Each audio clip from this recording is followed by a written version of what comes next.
दोस्तों, अगर आप एचडीएफसी बैंक, एक्सिस बैंक या कोटक महिंद्रा बैंक के ग्राहक हैं तो आपके लिए बैंक की तरफ से एक नया अपडेट निकलकर सामने आया है। दरअसल 1 जून 2025 से ये तीनों ही प्राइवेट बैंक क्रेडिट कार्ड से जुड़े नियमों में बड़ा बदलाव करने जा रहे हैं। ऐसे में अगर आप इनमें से किसी भी बैंक का क्रेडिट कार्ड इस्तेमाल करते हैं तो आपको क्रेडिट कार्ड के नए नियमों के बारे में ज़रूर पता होना चाहिए। तो चलिए आपको बताते हैं ये तीनों ही बैंक अपने अपने क्रेडिट कार्ड पर कौन से बड़े बदलाव करने जा रहे हैं। तो चलिए सबसे पहले बात करते हैं कोटक महिंद्रा बैंक की। ये बैंक अपने सभी क्रेडिट कार्ड रिवॉर्ड सिस्टम में बड़ा बदलाव करने जा रहा है। आपको बता दें, अगर आप कोटक महिंद्रा बैंक के Kotak Privi league signature credit card का इस्तेमाल करते हैं तो अब आपको इस कार्ड पर 1 जून 2025 से रेंट और फ्यूल पर कोई रिवॉर्ड नहीं मिलेगा, जबकि यूटिलिटी बिल्स पर सिर्फ 75,000 रुपये तक ही रिवॉर्ड मिलेंगे। इसके अलावा अब कई क्रेडिट कार्ड्स पर नया 1% का ट्रांजैक्शन चार्ज भी लगेगा। इतना ही नहीं, अगर आप rent, education, wallet top up, utility, fuel या ऑनलाइन गेमिंग जैसे खर्च तय लिमिट से ज़्यादा, यानी अगर आप 75,000 रुपये से ज़्यादा के यूटिलिटी खर्च या 50,000 रुपये से ज़्यादा के फ्यूल खर्च पर अब आपको 1% का ट्रांजैक्शन चार्ज देना होगा। इसके साथ ही बैंक द्वारा क्रेडिट कार्ड की ब्याज दर भी बढ़ाई जा रही है, यानी अब हर महीने 3.75% का ब्याज लगेगा। आपको बता दें, आप पर यह ब्याज तभी लगेगा जब आप अपने क्रेडिट कार्ड के बिल का भुगतान समय पर नहीं करेंगे। इसके अलावा अगर आप अपने क्रेडिट कार्ड से इंटरनेशनल ट्रांजैक्शन करते हैं तो आपके कार्ड पर 2 से 5% तक का डायनामिक करेंसी कन्वर्जन चार्ज लगाया जाएगा।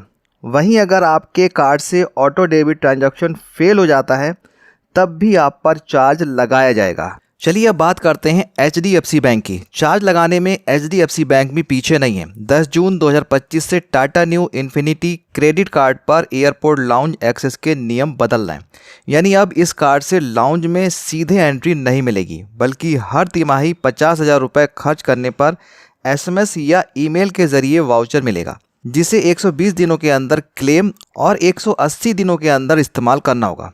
इस कार्ड पर आपको हर साल सिर्फ 8 बार डोमेस्टिक लाउंज का एक्सेस मिलेगा, जबकि इंटरनेशनल एक्सेस पहले जैसा ही रहेगा। जबकि नए नियम के तहत रुपए क्रेडिट कार्ड धारकों को अब हर विजिट पर $3.25 का अतिरिक्त चार्ज देना होगा। तो चलिए अब बात करते हैं एक्सिस बैंक के क्रेडिट कार्ड पर 20 जून 2025 से कौन से नए नियम लागू होने जा रहे हैं। क्रेडिट कार्ड के नए नियमों के तहत रिवॉर्ड पॉइंट्स की कैलकुलेशन का तरीका, मर्चेंट कैटेगराइजेशन में बदलाव, नए ऑफर और रिडीम ना किए गए रिवॉर्ड पॉइंट की वैधता के नियम शामिल हैं। जानकारी के लिए आपको बता दें, बैंक क्रेडिट कार्ड के नियम में जो बदलाव करने जा रहा है उसे 3 बार में करेगा। पहला बदलाव 20 जून 2025 से होगा, दूसरा बदलाव 1 जुलाई 2025 से होगा और तीसरा बदलाव 1 अक्टूबर 2025 से होगा।